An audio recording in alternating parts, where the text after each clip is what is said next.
Protestant బైబిల్లో లేని 7 బుక్స్లో అసలేముంది? వీటిని ఎందుకని దైవ ప్రేరిత పుస్తకాలు కాదు అని అన్నారు? తెలుసుకుందామా? మొదటిగా ఆ 7 పుస్తకాలలో ఏముందో చూద్దాం.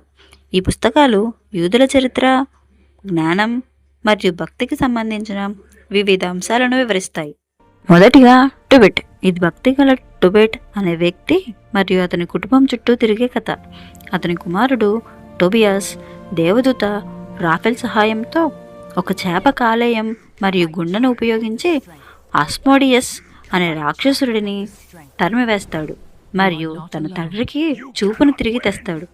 ఈ పుస్తకం విశ్వాసం, దాతృత్వం మరియు ప్రార్థన యొక్క ప్రాముఖ్యతను బోధిస్తుంది.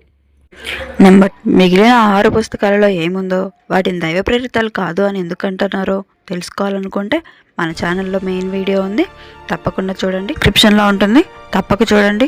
ఆ వీడియోపై మీ అభిప్రాయాలను కామెంట్ రూపంలో తెలియజేస్తారని ఆశిస్తూ అందరికీ ప్రైజ్ ది లార్డ్.